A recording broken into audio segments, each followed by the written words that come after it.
on the other side, they can force the battle with the N2.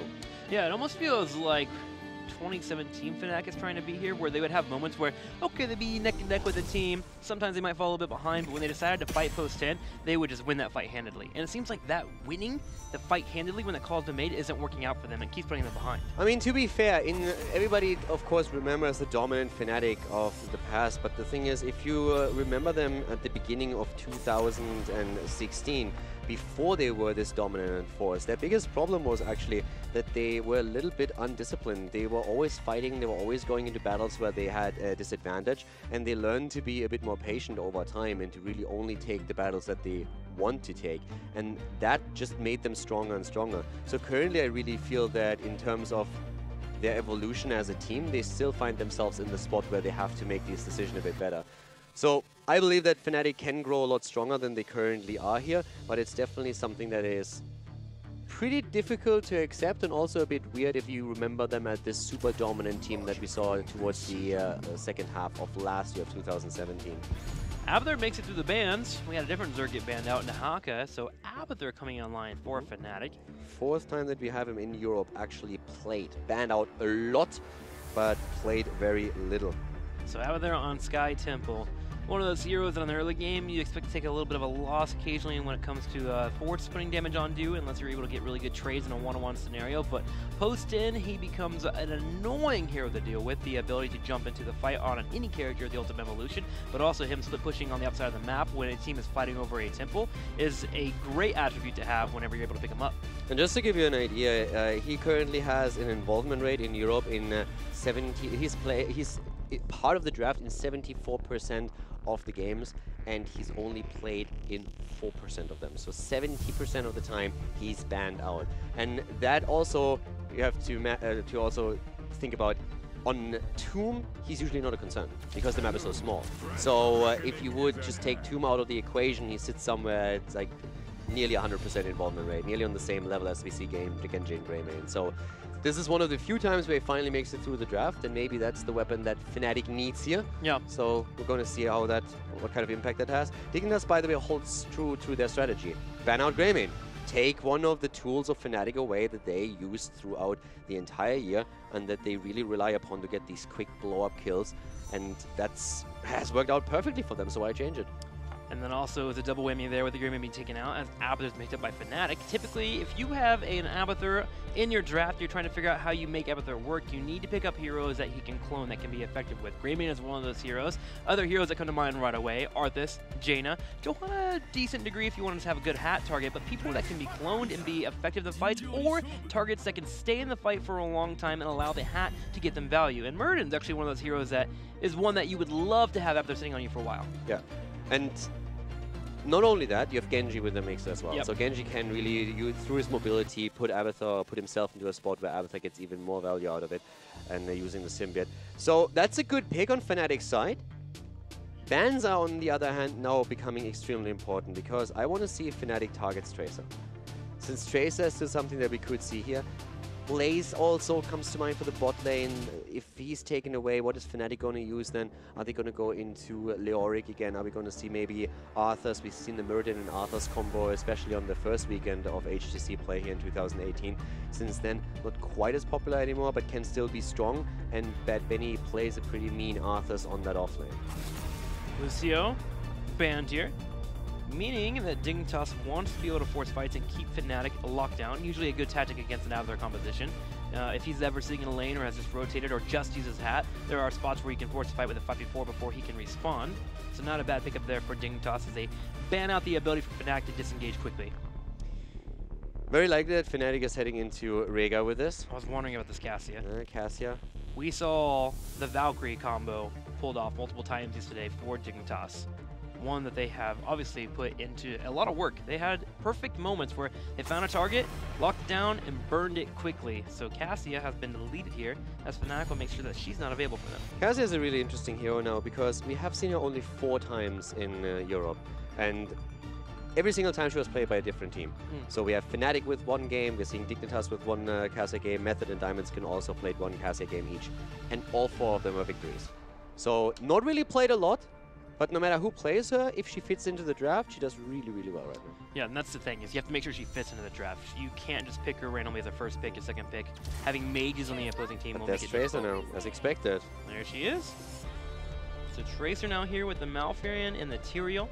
I'm not gonna lie, I would have let them have Cassia. I would have, personally, just from personal perspective, not saying that it's wrong in by any means, but I would have been more concerned about Tracer than I would have been concerned about Cassia.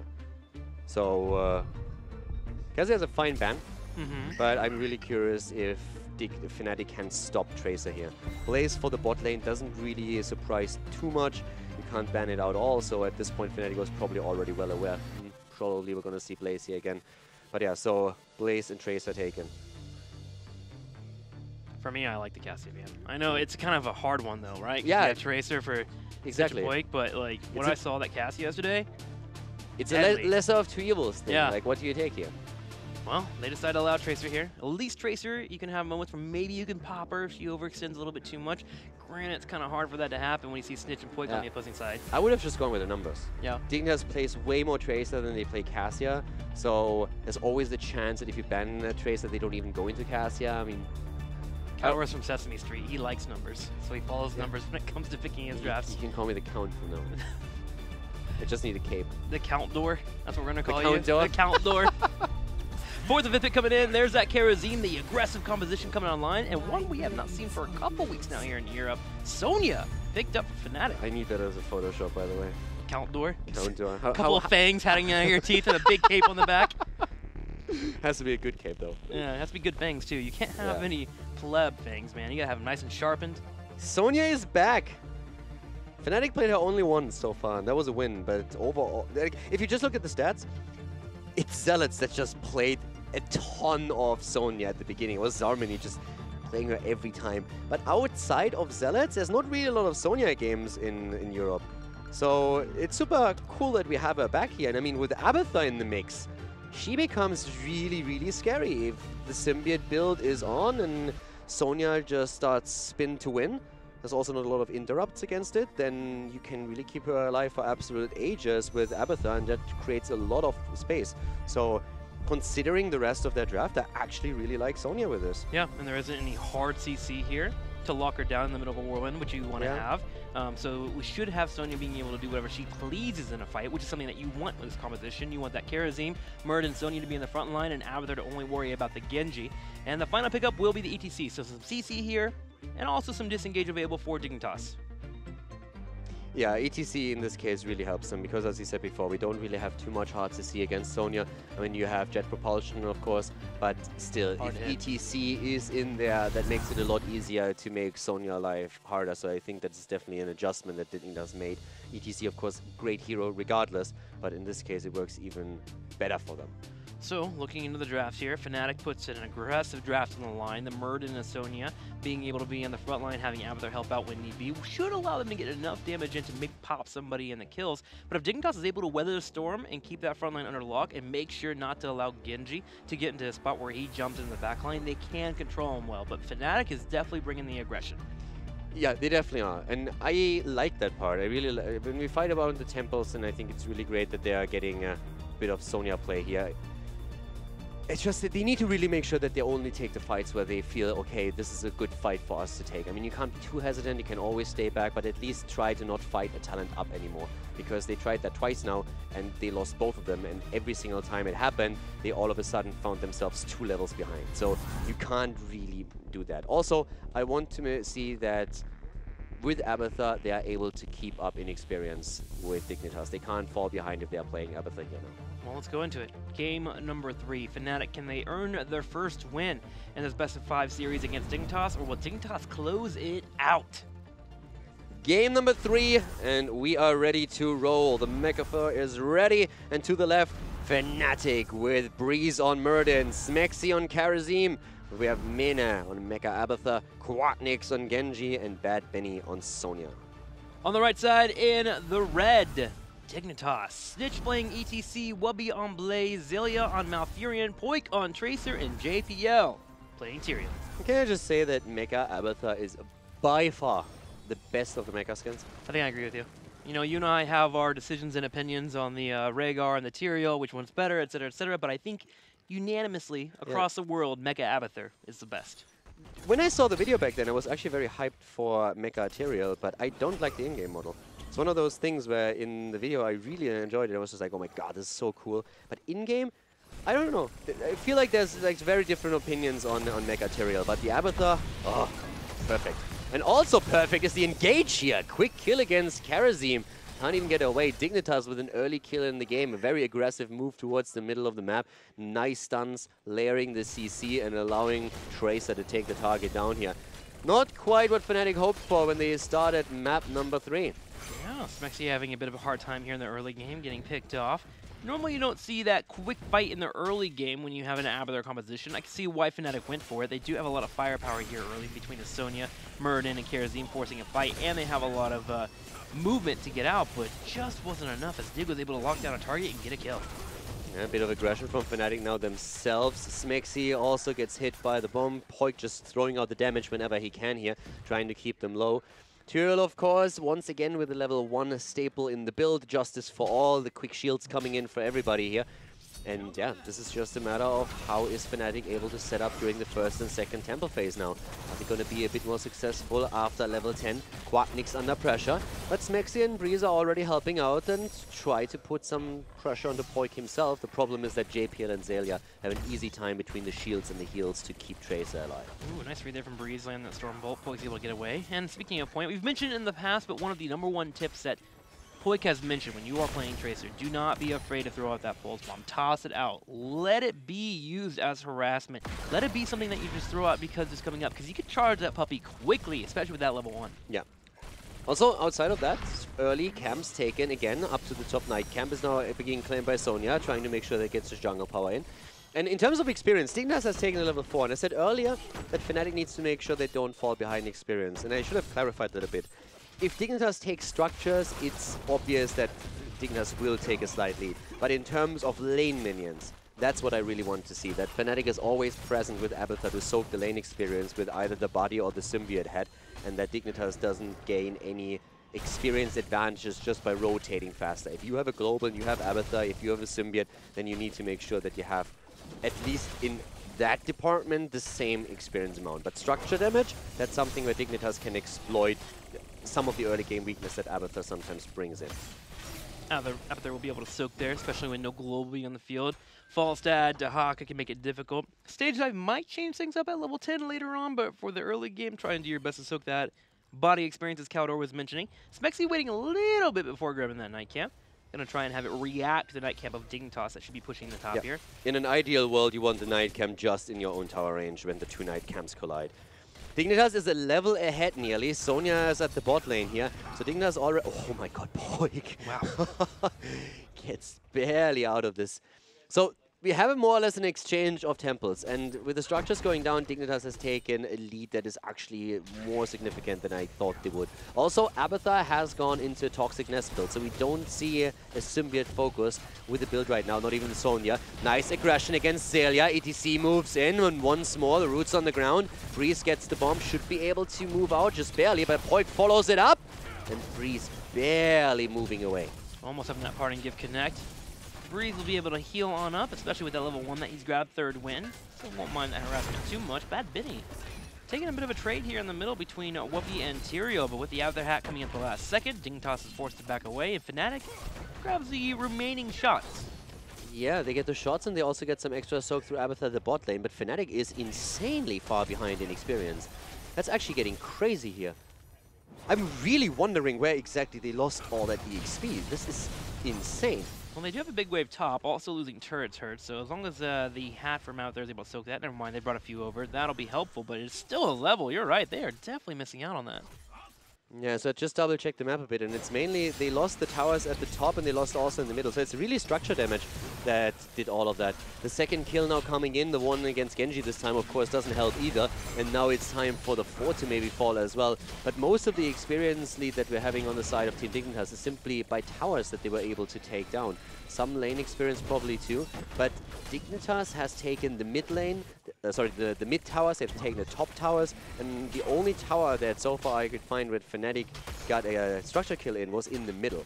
So Dignitas at a 1.5 level lead now, thanks to the 4 that they just dropped at the top. And I mean, I hate to say it, but Fnatic is getting wrecked right now. They're going to get 10 too, well before the next temple phase. Do they go for an aggressive boss here? Is that something you risk against an Abathur composition with you having the heroics? I mean, you'll have ETC with Mosh Pit control, you'll have Tyrael as well. I think they can definitely do it.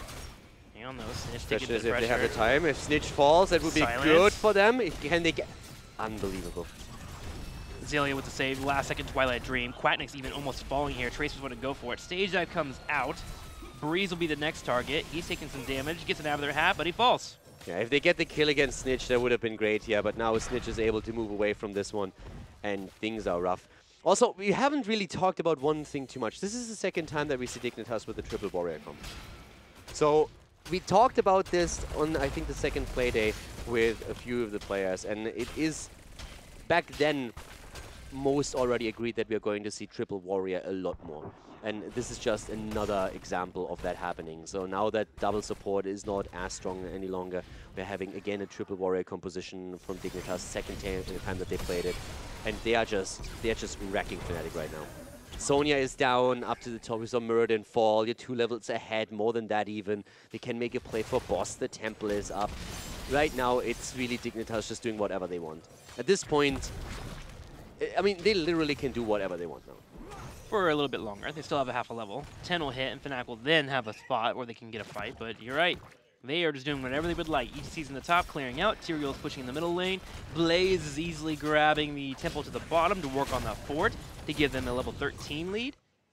Bit of a pause coming in real quick for Breeze. I mean, think about one of the things that we talk about so much, and it's the structural advantage that you have on the map. Since the objective is attacking structures directly, and you don't simply have a Dragon Knight or an Immortal or a Punisher pushing for you, but the structures are targeted whenever you hold the temple.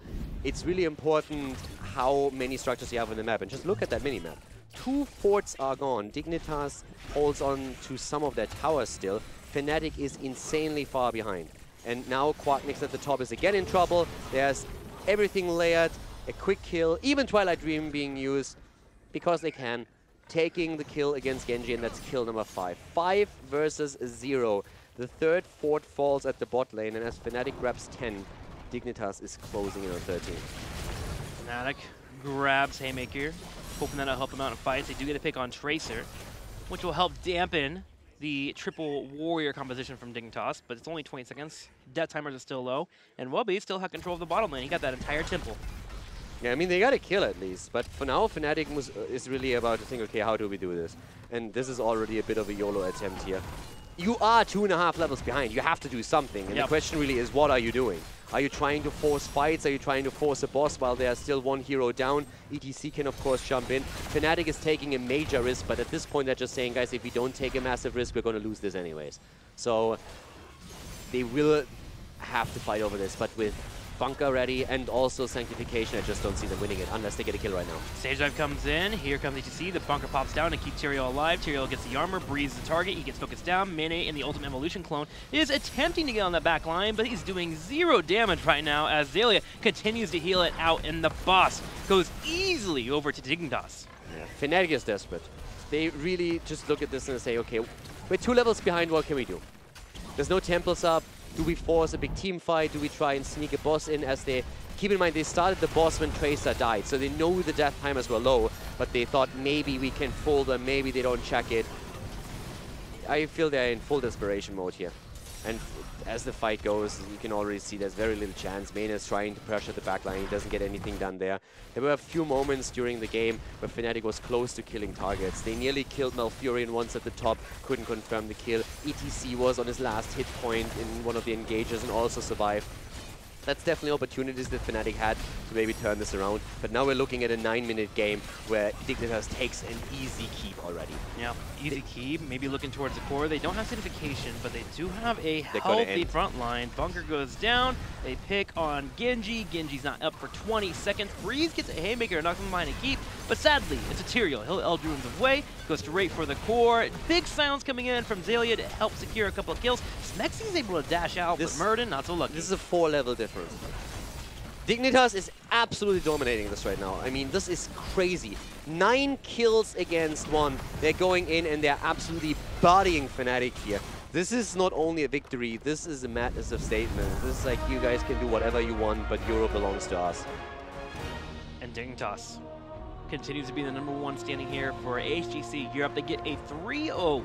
3-0 clean victory over Fnatic. A clash of titans, but Dignitas showing that right now they are #1.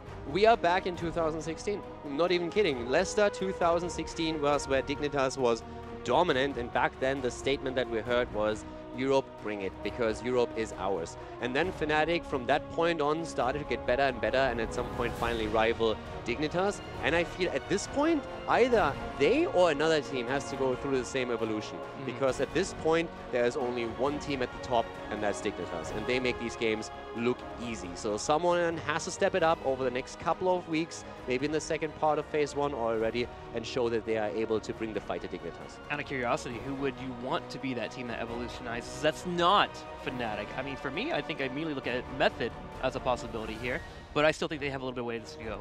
Method would be a possibility. It really just comes down to who can perform, who can just shake any kind of inconsistencies. We pointed out Tricked a few times, and when they are on top of their game, they look fantastic. Sure. But then they sometimes, when they go into games against strong opponents, look extremely shaky and make mistakes where they themselves we don't play like this in practice. I'm not quite sure what happened, but for some reason we fell apart during the actual game. So it's the inconsistency more so than anything else when we're looking at the European teams. I agree with you. Method would be a good candidate for it. Team Liquid, if they get to that point, could also... I'm not sold on Team Liquid yet, but I would like for them. I mean, Liquid is the only team that took a map of Dignitas. It's true. And they could have potentially taken a second one with not few of the fights that they fought there. So they are a team that can make that happen. They have the potential there. But talking about potential is always a nice talking point. But at the end of the day, it doesn't really matter what your potential is. It matters what the score is.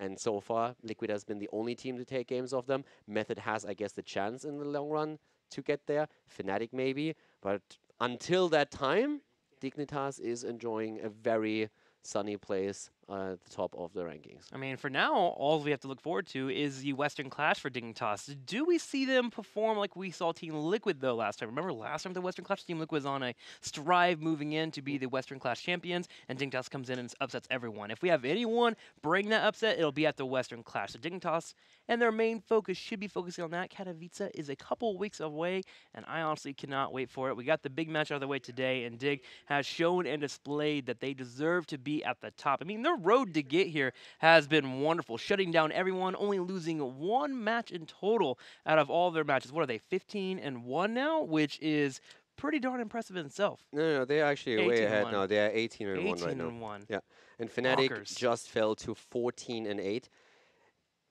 The crazy thing is, you still have to remember that right now Fnatic is still the #2 team in Europe. Yeah. So you can, of course, argue that if Fnatic would have to play, let's say, against Method again now, where Method started to become stronger, can Fnatic beat Method again? It's something we're going to find out in part 2 of Phase 1. But at this point, Fnatic still holds the #2 spot, even though they lost to Zealots. So, or at least they share it. So this is a huge gap that we have between the #1 team and the rest of the league right now. But as we can see, there's still a lot of work where Fnatic can improve, and that was far cry away from what we've seen from Fnatic in the last season. So they definitely have not shaken off all these problems that come through a roster change, through a role swap,